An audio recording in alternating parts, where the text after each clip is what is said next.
Son algunos de los monumentos más impresionantes del mundo. Combinan volumen colosal con precisión arquitectónica.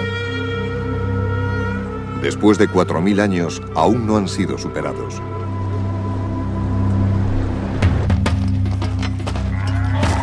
Y sin embargo, los construyeron civilizaciones primitivas, con herramientas simples.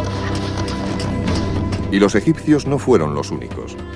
Las pirámides son la obra cumbre de las civilizaciones de todo el mundo. Han atraído desde siempre a ladrones y a buscadores de tesoros. Pero para los exploradores modernos, el reto está en revelar las asombrosas historias de los pueblos que las construyeron.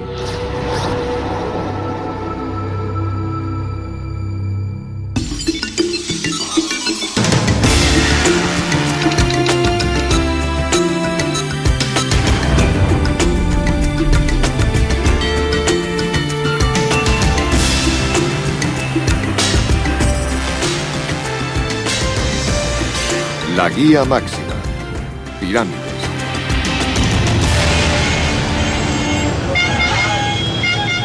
Hora punta. Ciudad de México.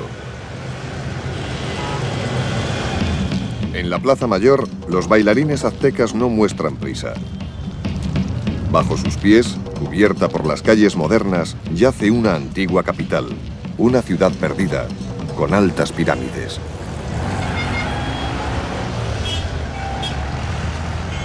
Para encontrar sus restos es necesario algo parecido a la visión con rayos X. Hay quien pasea a su perro. El arqueólogo Luis Barba prefiere dar un tranquilo paseo con su radar de penetración terrestre. Tiene olfato para las ruinas antiguas. Escanea el terreno con impulsos de energía que rebotan en los objetos enterrados. El reflejo de estas señales ayuda a Barba a ver a través de la ciudad moderna, que aquí aparece en blanco, y a trazar el equivalente azteca que hay debajo. En algunas zonas, la excavación ha levantado lo nuevo para dejar paso a lo viejo. En el corazón de la capital azteca se alzaba una enorme pirámide doble. Se elevaba por encima de los templos y plazas cercanos, y era la obra central de una ciudad cuya magnitud y esplendor superaban a cualquiera de las europeas. Para los españoles que llegaron aquí en 1519 era un milagro. ¿Pero qué es una pirámide? ¿Y dónde se pueden encontrar?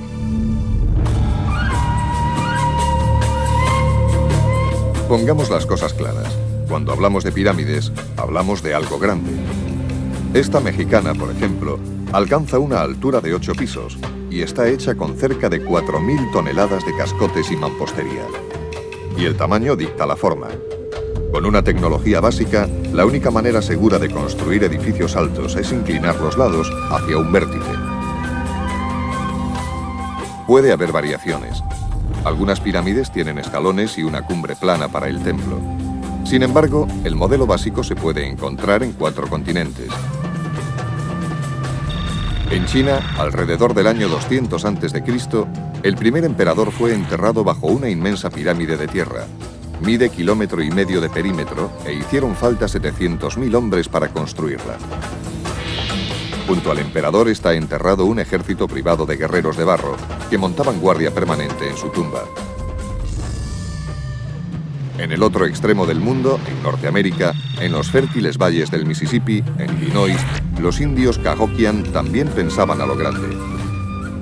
Hace 1000 años levantaron este gigantesco túmulo piramidal de unos 10 pisos de altura. Más hacia el sur, en Centroamérica y Perú, aún es posible encontrar pirámides de gran tamaño. Pero la cuna de la construcción de pirámides está en África, en las orillas del Nilo. ¿Quién diría, sin embargo, que la mayoría de estas pirámides no fueron construidas por los egipcios, sino por los reyes nubios del sur? Lo que queda de sus pirámides está aquí, en el actual Sudán.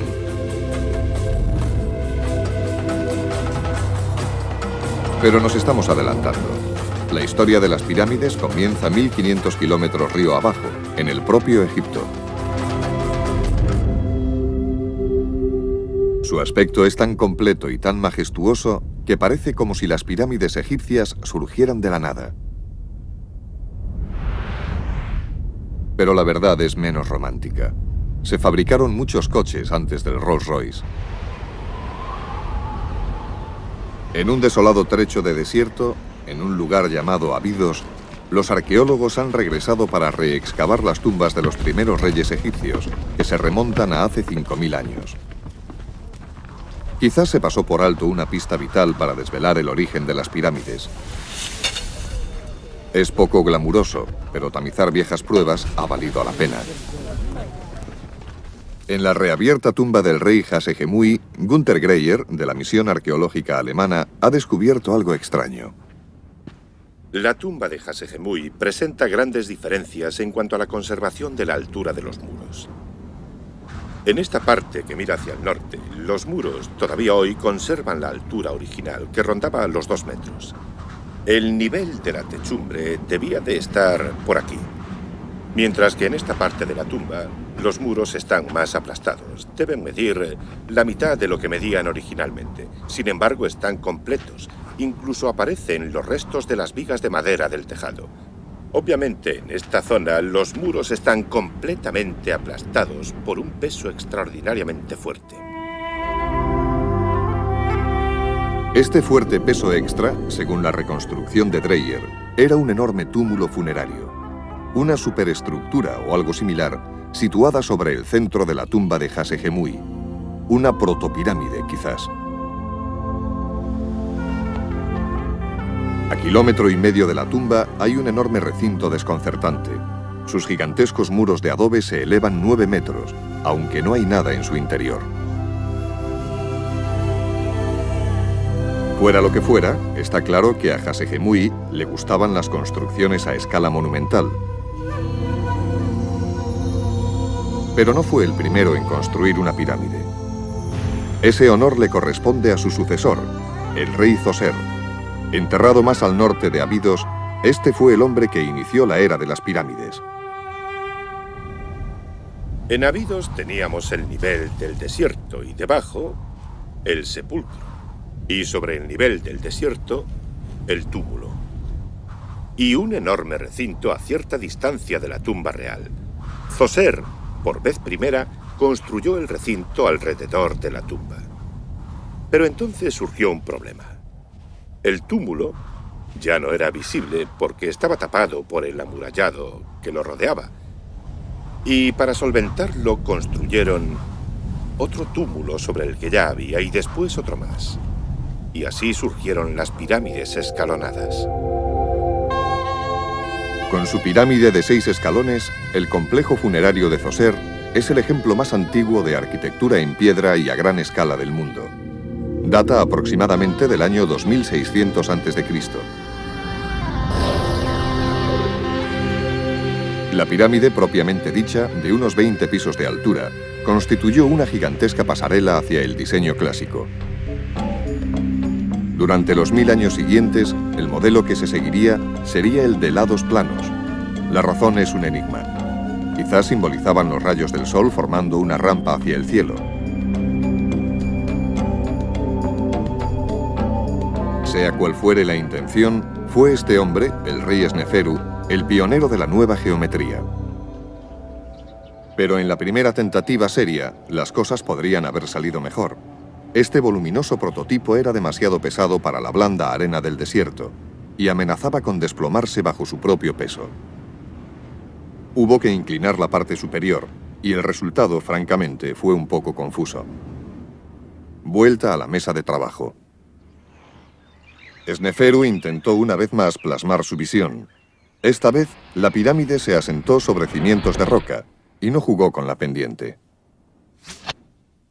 El resultado es la primera pirámide propiamente dicha del mundo. Pero no ha envejecido muy bien.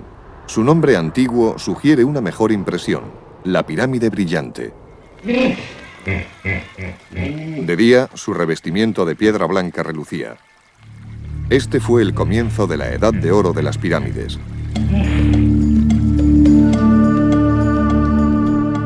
Las pirámides alcanzarían su momento cumbre unos cuantos kilómetros al norte, en la meseta de Gizeh, junto a la actual ciudad del Cairo. Fue aquí donde dos de los hijos de Sneferu, Keops y Kefren, construyeron las pirámides más grandes del mundo. Todas rondan los 50 pisos de altura. Pero antes de comenzar la construcción, los agrimensores tenían que realizar una labor vital. El alineado de la pirámide era crucial. Para los faraones, la puerta hacia la eternidad estaba en el centro de los cielos, donde las estrellas nunca se ponían. Aunque colosales, las pirámides se alineaban con las estrellas sagradas con asombrosa precisión, en fracciones de un grado. ¿Cómo lo conseguían? La pista definitiva es esta. El alineamiento de las pirámides empeora progresivamente. Esta paradoja se ha resuelto recientemente, y con ella, el antiguo método de alineamiento, y todo gracias a la astronomía moderna. Como la Tierra gira sobre su eje, ha oscilado imperceptiblemente durante miles de años. Esta oscilación ha ido alterando lentamente la visión que tenemos del cielo nocturno desde la Tierra. Desde el Egipto actual, los cielos parecen girar alrededor de la estrella polar. Pero cuando se construyeron las pirámides, ese punto giratorio estaba en otra parte. No había una estrella brillante que marcara este punto. Pero para los faraones era vital estar en el rumbo correcto.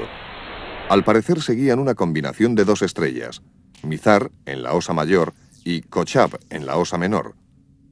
2500 años antes de Cristo, estas dos estrellas giraban una frente a la otra. Una vez por noche pasaban por encima del polo, y una estrella estaba justo sobre su gemela. Dirigiendo una plomada hacia ellas y extendiéndola hacia el horizonte, un agrimensor egipcio podía fijar la base de la pirámide para que formara ángulo precisamente con el centro de los cielos. Estupendo. Solo que no podían calcular la oscilación de la Tierra. Los cielos nocturnos cambiaron, pero los agrimensores siguieron tomando a Kochab y Mizar como base de sus cálculos. Exagerando el cambio, que era imperceptible a simple vista, entendemos por qué las pirámides siguientes se iban desplazando hacia el este. Resolver el misterio del alineamiento es una cosa, pero ¿podemos descubrir además cómo se construían? La Gran Pirámide de Gizeh está formada por más de 2 millones de bloques, la mayoría pesan cerca de 2,5 toneladas. Se invirtieron casi 23 años en construirla, lo que significa que la media de colocación era de un bloque cada 2 minutos. Unos plazos de entrega exigentes, por decir algo. ¿Cómo los colocaban? No tenían más que herramientas simples para cortarlos y no disponían de maquinaria para levantarlos.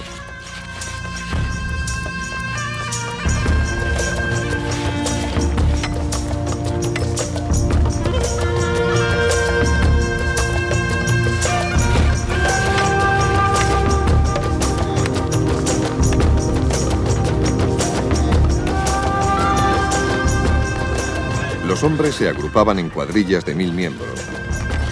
Y no eran esclavos, como se ha pensado durante mucho tiempo, sino que cobraban por su trabajo. Pero la pregunta sigue siendo cómo movían los egipcios tantas piedras y tan rápido.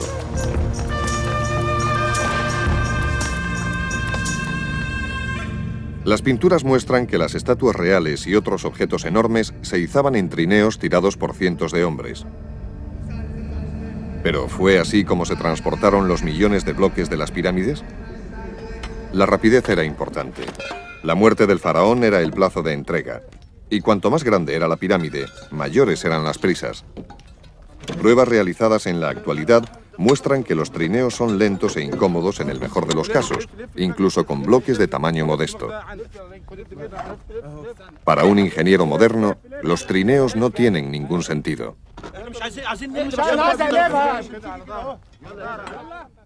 Creo que cualquiera que haya hecho primer curso de ingeniería mecánica estará de acuerdo en que los trineos son un método ineficaz para poder mover cualquier objeto pesado debido a los problemas de fricción, a los problemas de maniobrabilidad y demás.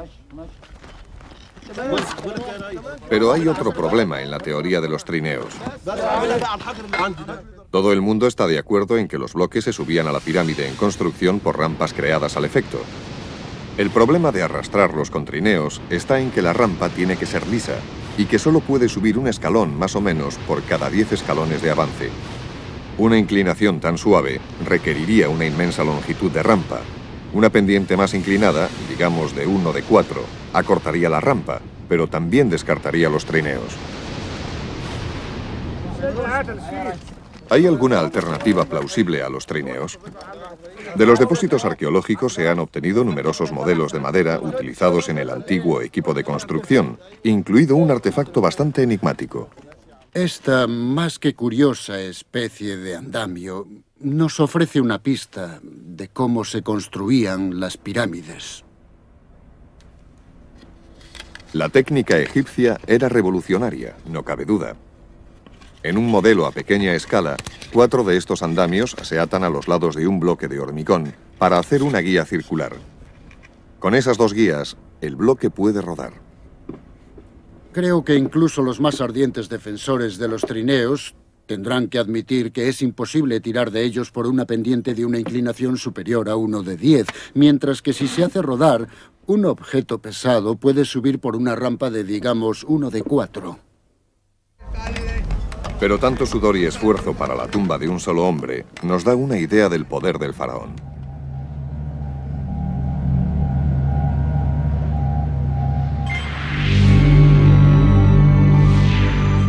Una vez concluida, su pirámide era una máquina de la resurrección, un transportador del espíritu que le proyectaría a las estrellas. El cuerpo momificado del rey llegaba por un estrecho pasadizo a una cámara funeraria abovedada. Era arquitectura de precisión, por dentro y por fuera. Pero eso no es todo. Alrededor de la pirámide propiamente dicha, en el interior de un recinto amurallado, había templos, santuarios y almacenes. Desde aquí, un pasillo discurría como si fuese una gigantesca tubería hacia el Nilo, de donde conseguía los mejores productos de Egipto. Mucho después de la muerte del faraón, seguía llegando un torrente incesante de artículos para él.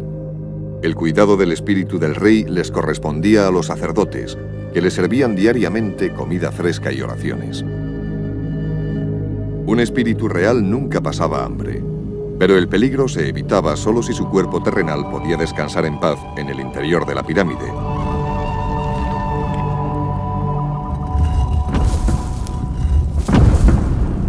La tumba se sellaba con granito de alta seguridad, pero todo fue inútil.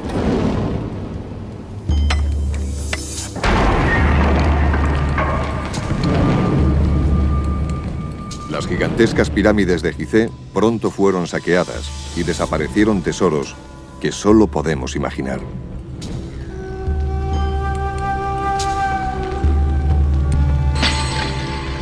Los ladrones, sin embargo, pueden haber sido los impulsores de un gran cambio en el diseño de las pirámides.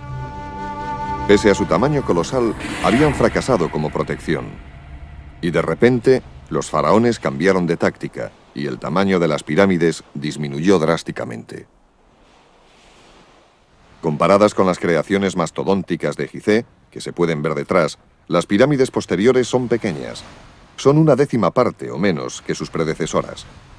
A partir de entonces, los faraones viajarían a las estrellas en clase turista. Hay un enigma sobre el que los arqueólogos siguen debatiendo. ¿Por qué menguaron las pirámides? Basil Dobrev ha estudiado estas pirámides más pequeñas y cree que la respuesta está aquí abajo, en el interior de las cámaras funerarias. Una notable diferencia que vemos en el interior de las pirámides más pequeñas es que hay jeroglíficos grabados en las paredes de la tumba. Literalmente miles y miles de signos. En Gizeh no tenemos absolutamente nada como esto en el interior de las pirámides. Cuando conseguimos descifrar estas inscripciones, descubrimos que se trata de fórmulas o conjuros para la resurrección del rey. Hay conjuros de todo tipo. El faraón, dice uno, seguirá el destino de las estrellas polares hacia la vida eterna. Para Dobrev, esos conjuros constituían la nueva política de seguridad del faraón, más fiable que una fortaleza de piedra. Una vez que el rey tenía esos conjuros en el interior de la tumba, ya no era necesario en absoluto levantar pirámides de un tamaño colosal. Tenía mucha mejor protección, o al menos eso pensaba él. Pero hay voces discrepantes. En la excavación de una tumba no real, Miroslav Barta ha encontrado pruebas que respaldan una teoría que va mucho más allá. Lo que menguó primero, sostiene, fue el poder del faraón. Los sepulcros exquisitamente pintados de los funcionarios del Estado son reflejo de una nueva era. Mientras sus predecesores de Gizeh tenían que conformarse con ladrillos de adobe, estos funcionarios utilizaron la mejor piedra, un material reservado en el pasado para reyes. Para Barta no es una coincidencia. Los funcionarios del Estado iban ganando en poder y riqueza a costa del faraón, y la única pirámide asequible era el modelo presupuestado. Sabemos que los últimos faraones, como Pepi I, se unieron por matrimonio a las familias de los funcionarios de mayor rango, quizá para dar un impulso a su menguante poder. Pero Barta necesitaría algo más que esto para convencer a Dobrev. Mucho poder. Por ejemplo, que Pepi I se vio obligado a casarse con 2 hijas de un funcionario local de Abidos. Yo no sé si se vería obligado. Sí, pero él consideraba necesario asegurarse. Puede que fuese una mujer muy bella, además de simpática. Fuera cual fuera la causa, no se había terminado. La pirámide menguante iba a menguar de nuevo. 800 años más tarde y 650 kilómetros río arriba.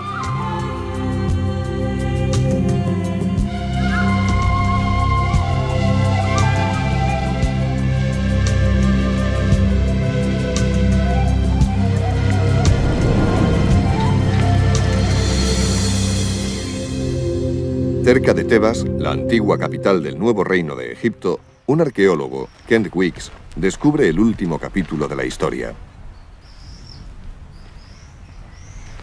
La mayoría de las sociedades humanas han articulado sistemas para identificar a las diferentes clases sociales. Pero si tienes un sistema de clases, debes tener algún medio para identificar la clase a la que pertenece un individuo. Y así era ciertamente en Egipto. Durante un periodo de unos 1000 años, las pirámides fueron el símbolo del rey y los parientes más cercanos de la familia real. Pero quizá alrededor de 1900 o 1800 a.C. comenzó un periodo que algunas personas han llamado proceso de democratización religiosa y que significó que muchas de las cosas que habían estado restringidas al faraón y a la corte real ahora empezaban a resultar asequibles para algunos miembros de las clases media y alta egipcias. Y eso fue sin duda lo que pasó con las pirámides.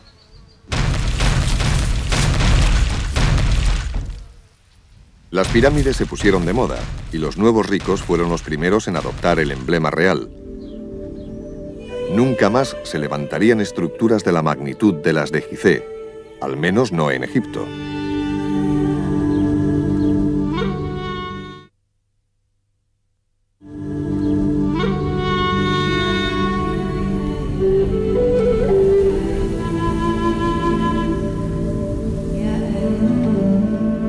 Si viajamos 12.500 kilómetros al sudoeste de Egipto, atravesamos 2 continentes y un océano, llegamos a uno de los lugares más áridos del planeta.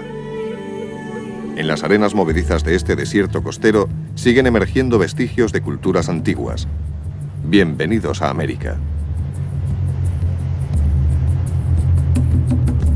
Fue en la costa de Sudamérica, en el actual Perú y al comienzo de la era cristiana, donde surgió la siguiente gran civilización de las pirámides. Una media docena de ríos procedentes de los Andes atraviesan el desierto en una franja de 320 kilómetros. Al igual que el Nilo en Egipto, son la tabla de salvación en una tierra que, por lo demás, es inhóspita. Pero sorprendentemente aquí las condiciones son ideales para la agricultura intensiva. Dada la ausencia de precipitaciones que erosionen el terreno, la tierra es fértil, y si se riega, las cosechas crecen abundantemente. Creo que la calidad de la agricultura era tan buena que de hecho permitió que apareciesen rápidamente unas poblaciones bastante importantes y eso llevó a la creación de cientos y cientos de templos. La zona estaba habitada por el pueblo de los Moche, que literalmente construían sobre los restos de estructuras anteriores.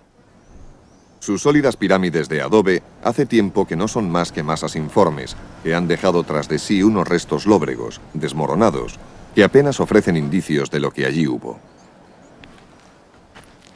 Es muy difícil comprender la función de las pirámides Moche porque aún no hemos estudiado las suficientes. Nos harían falta años de excavaciones para saber realmente cómo era su vida. Steve Burgett ha dedicado 15 años a resolver el misterio de las pirámides Moche.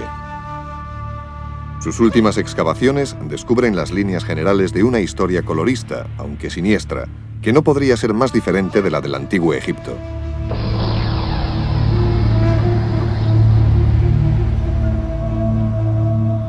Durante décadas, los Moche han sido conocidos fundamentalmente por su arte, especialmente por su joyería y su cerámica, espléndidamente decorada. Entre las escenas representadas hay algunas inquietantes de sacrificios humanos. ¿Se trata simplemente de mitos elaborados o del relato documental de los sacrificios en las grandes pirámides Moche? El mayor avance que he conseguido de momento ha sido descubrir dónde se celebraban los sacrificios. El lugar de los sacrificios está en la llamada Huaca de la Luna, la pirámide de la Luna. Aquí fue donde Burgett y su equipo encontraron un revoltijo de restos humanos, de personas que fueron brutalmente asesinadas.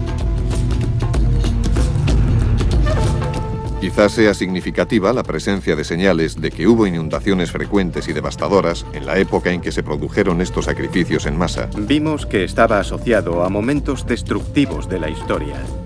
Estos megafenómenos como el Niño, con sus gigantescas precipitaciones e inundaciones destructivas que sufría la costa norte de Perú una vez cada 20 años o 30 años. Una y otra vez, las lluvias torrenciales destruían los templos.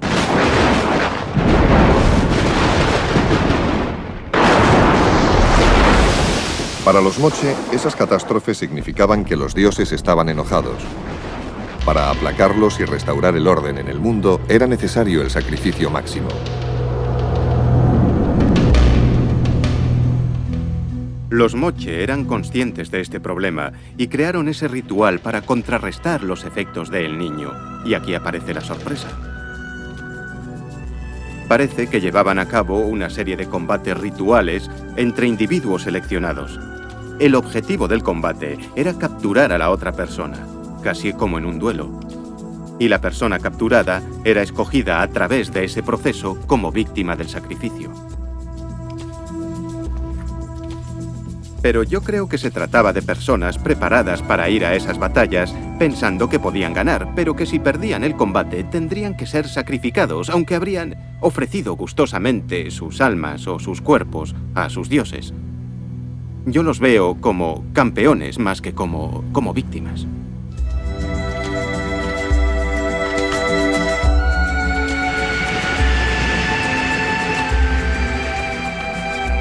En un clima voluble y a menudo violento, las pirámides Moche parecen haber sido construidas no en honor de los dioses, sino para apaciguarlos.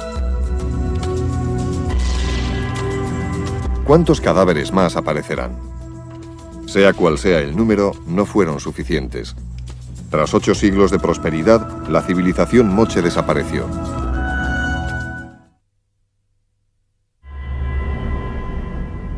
Cuando los templos Moche comenzaban a desmoronarse, alrededor del año 800 de nuestra era, otra gran civilización de las pirámides estaba en su apogeo. Las junglas de América Central albergan la mayor concentración de pirámides de gran tamaño del mundo. Entre México y Honduras se concentran los restos de literalmente cientos de ellas. Y el pueblo que las construyó no ha desaparecido.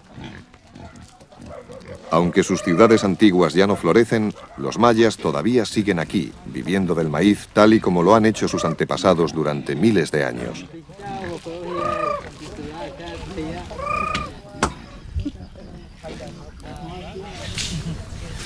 Al podar los bosques de los alrededores, los arqueólogos continúan encontrando restos de algunos de los monumentos más impresionantes, aunque inescrutables, del mundo.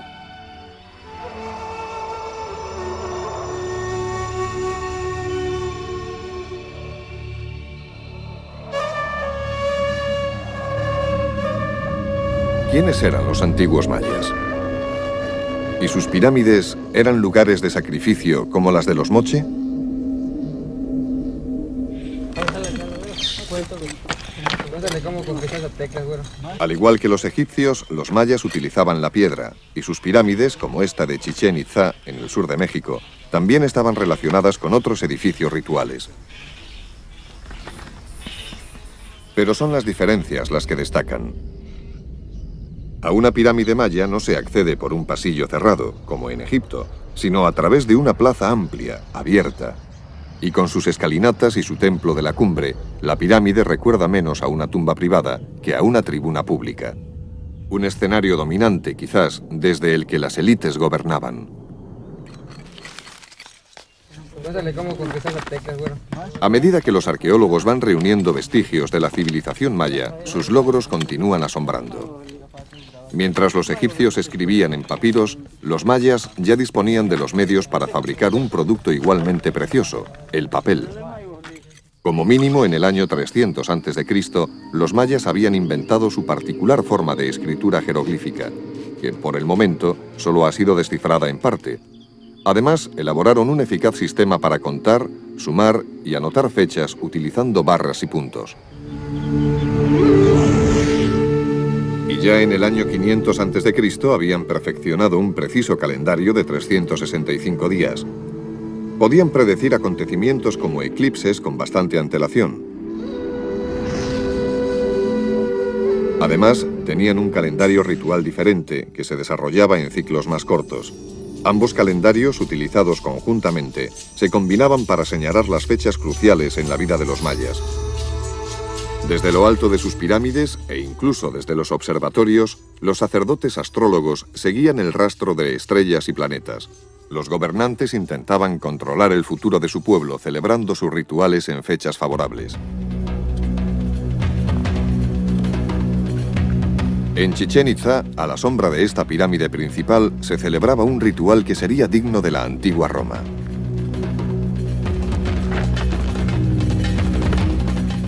Un combate escenificado al estilo maya. Una especie de fútbol, pero con unas apuestas muy altas. Paneles de piedra, que una vez fueron de vivos colores, adornaban la pista. A la derecha vemos al perdedor, arrodillado y decapitado. De su cuello brotan serpientes. A la izquierda el jugador victorioso, sujetando su sangriento trofeo.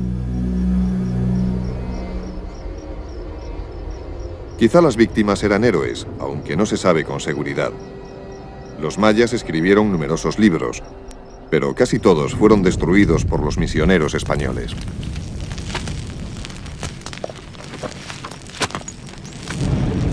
Con esas obras se perdieron valiosísimas claves para explicar la cultura maya.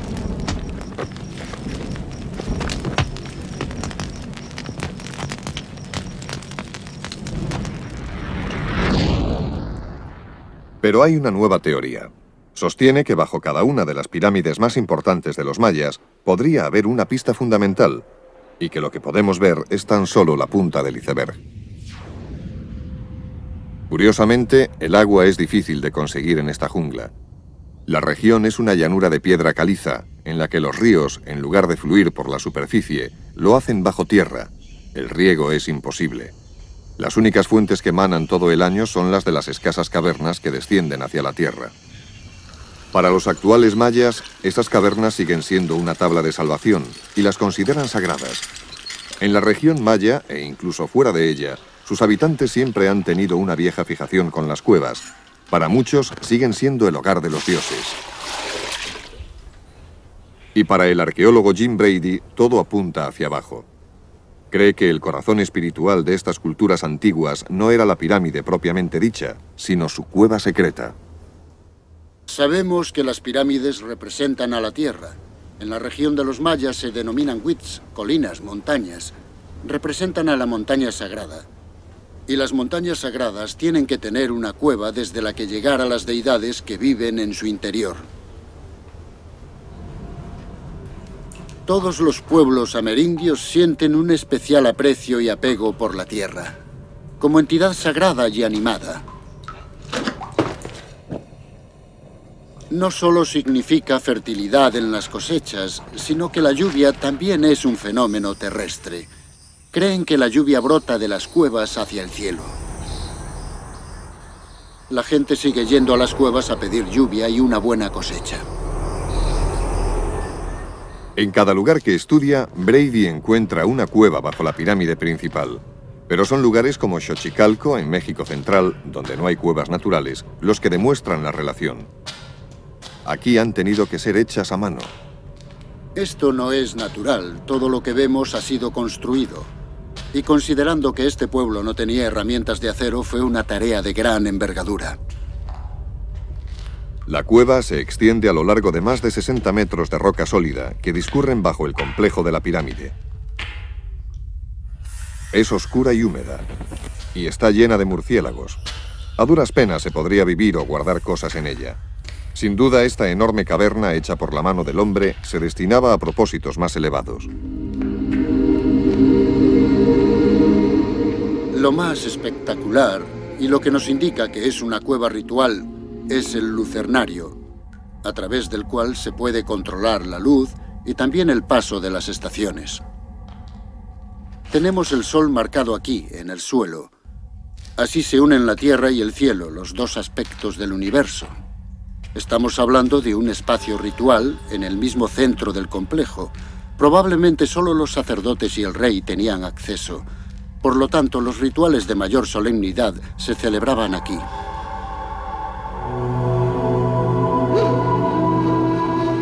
En el antiguo lenguaje maya, la palabra cueva también significaba templo. Brady está prácticamente seguro de que bajo las pirámides aparecerán más cuevas templo.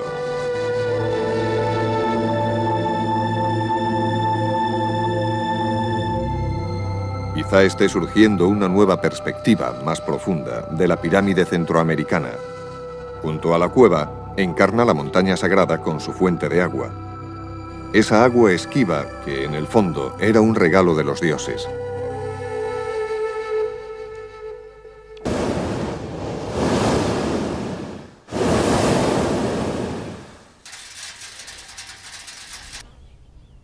Eso en lo que respecta a lo que hay bajo tierra. Lo que hay sobre ella tenía un propósito bastante más terrenal. Es algo que Jim Brady puede captar más fácilmente desde el aire. Pero no era solo a los dioses a quienes los antiguos reyes querían impresionar con sus templos pirámide y sus demostraciones con sacrificios humanos. Desde Egipto a México, de China a Perú, las pirámides buscaban intimidar a las masas. Las cosechas abundantes significaban un aumento de la población, y ese aumento implicaba la necesidad de un control social. Así debió ocurrir aquí, en Teotihuacán, en México Central, la mayor ciudad pirámide de toda América. Probablemente entre, digamos, 100.000 y un cuarto de millón de personas vivían aquí en una época que situaremos en el siglo VI después de Cristo. La pieza central era la colosal pirámide del Sol, cuya base es igual a la de la Gran Pirámide de Egipto.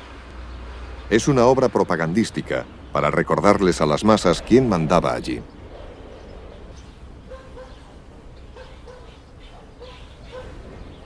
Las pirámides que vemos aquí son un símbolo del poder, tanto divino como de la entidad política que las ha construido. Combinan ambos poderes, el político y el religioso. Religión y gobierno, iglesia y Estado. Ambos caminaban juntos y estaban simbolizados por este enorme edificio que se yergue en el corazón de la comunidad.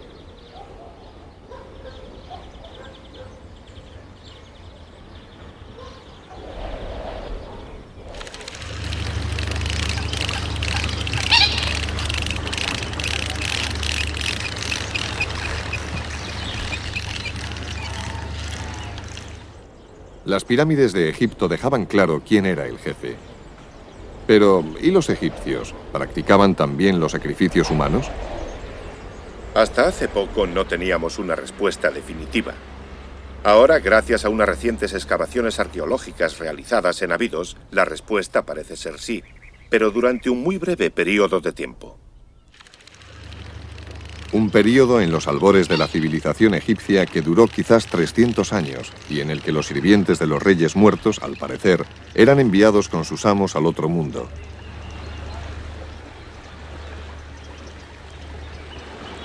Pero lo más curioso es que esa práctica se abandonó y nunca más se retomó. Pero, por supuesto, el agua aquí nunca fue un problema. El río Nilo era uno de los más predecibles y tranquilos del planeta. Todos los veranos se desbordaba, pero suavemente, no destructivamente, y proporcionaba agua para el riego, las cosechas, las personas y los animales.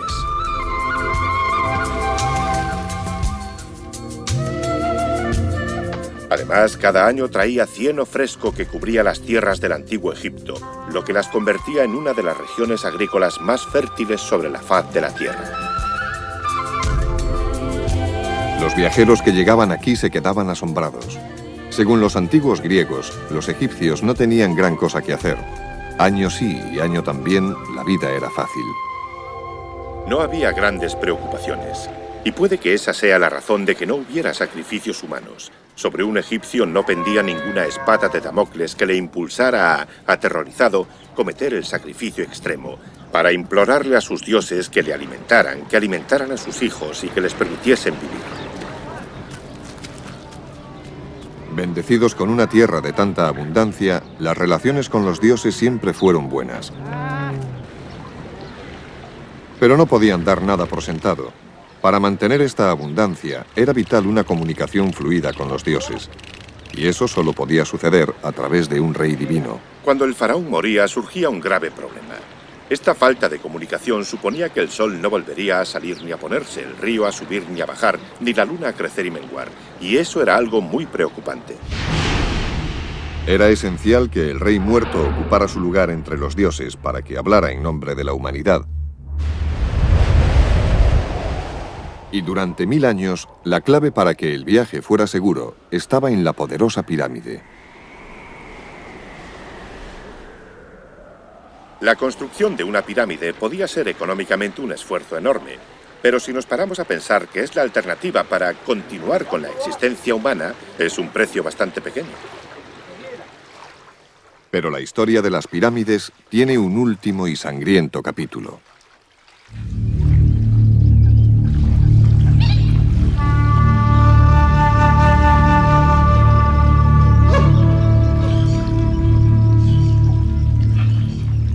Alrededor del año 1250, una tribu nómada llamada Méxica se trasladó hacia el sur, al Valle de México. Más conocidos como los aztecas, muy pronto se convirtieron en el terror de las tribus vecinas. Aunque al principio estaban en minoría, se establecieron en estas tierras y prosperaron.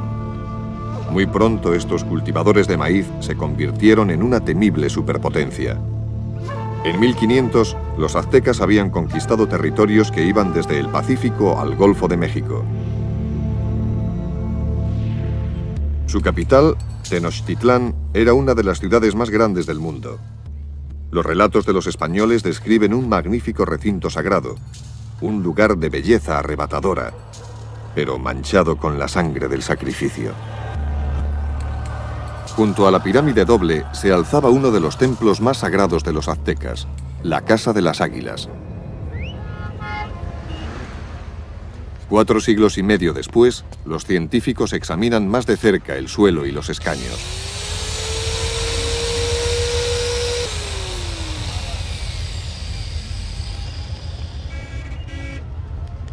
¿Hasta qué punto son fiables los relatos de los testigos?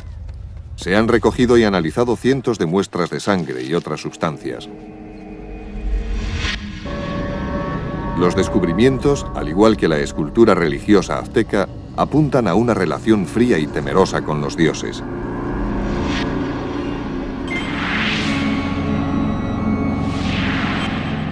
Estudiando cuidadosamente los resultados, los científicos pueden decirnos exactamente en qué parte del suelo cayó incienso y dónde sangre humana. Las obras de arte conservadas muestran cómo se vertían cuencos de sangre sobre el dios azteca de la muerte. Era sangre procedente de automutilaciones rituales, ofrecidas con devoción.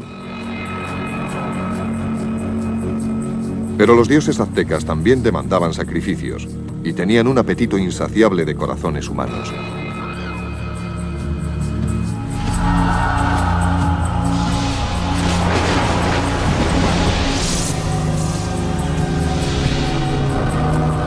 Este era el destino de innumerables prisioneros, ver cómo les arrancaban el corazón en una pirámide azteca.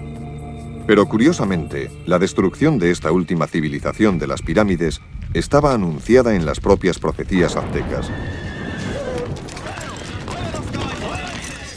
Profecías que se cumplieron con la llegada de los españoles en 1519.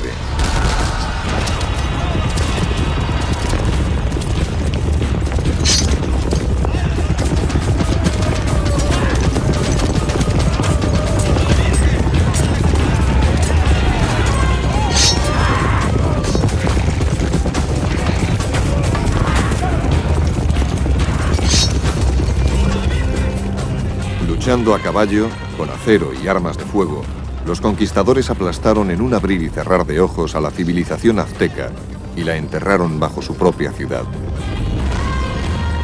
Y con este violento golpe, las pirámides se desvanecieron en la historia.